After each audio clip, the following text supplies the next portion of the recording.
एक दिलकश छोटे शहर में बीनी नामी एक नौजवान लड़का रहता था।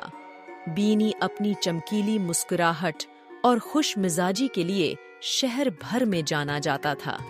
वो एक ऐसा शख्स था जिसने हमेशा हर बादल में चांदी का इस्तर देखा और उसका मुस्बित रवैया मुत्तादी था। एक दिन जब बीनी अपने दोस्तों से मिलने पार्क की तरफ जा रहा था तो उसे खबर मिली उसकी पसंदीदा पतंग जो उसके दादा ने दी थी खो गई थी। बीनी को उस पतंग के खोने के ख्याल ने दिल शिकस्ता कर दिया। उसकी हस्बे मामूल मुस्कुराहट मद्धम पड़ गई और उसने महसूस किया कि उदासी का एक सियाह बादल उस पर छाया हुआ है। बाकी दिन के लिए बीनी का एक खुशकुन रवैया उदास हो गया। वो अपने दोस्तों के साथ खेलने पर तवज्जो न दे सका और अपनी खोई हुई पतंग के बारे में सोचता रहा, यहाँ तक कि उसने अपनी सबसे अच्छी दोस्त लूसी के साथ भी वक्त गुजारा, जिसने सिर्फ उसे खुश करने की कोशिश की। जैसे जैसे दिन गुजरता गया, बीनी का खराब मूड उसके आसपास के हर फर्द को मुतासिर करता दिखाई दे रहा था। सूरज घने बादलों के पीछे गायब हो गया और हल्की हल्की बूंदाबांदी शुरू हो गई। ऐसा लगता था जैसे मौसम बीनी की उदास ज़हनी कैफियत को जाहिर कर रहा हो। बीनी की माँ ने उसकी उदासी देखी जब वो घर वापस आया और उसे तसल्ली देने की कोशिश की।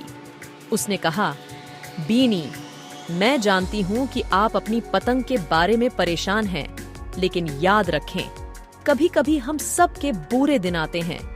उनका रुख मोड़ने का रास्ता तलाश करना जरूरी है। बेनी को मालूम नहीं था कि उसकी माँ का क्या मतलब है, लेकिन उसने उसे आजमाने का फैसला किया।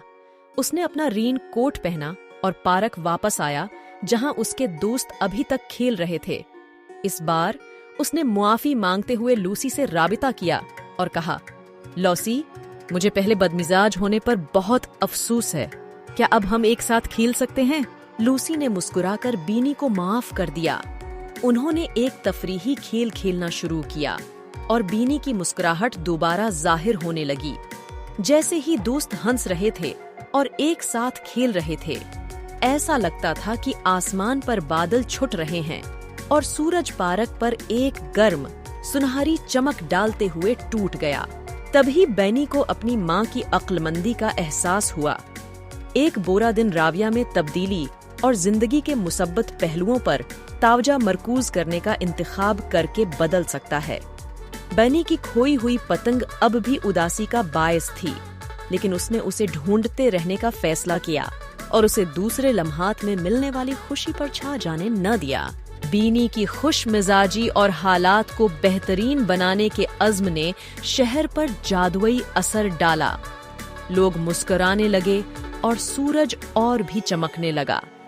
जल्द ही एक मेहरबान पड़ोसी ने बीनी की पतंग को दरख्त में फंसा हुआ पाया और उसे वापस कर दिया।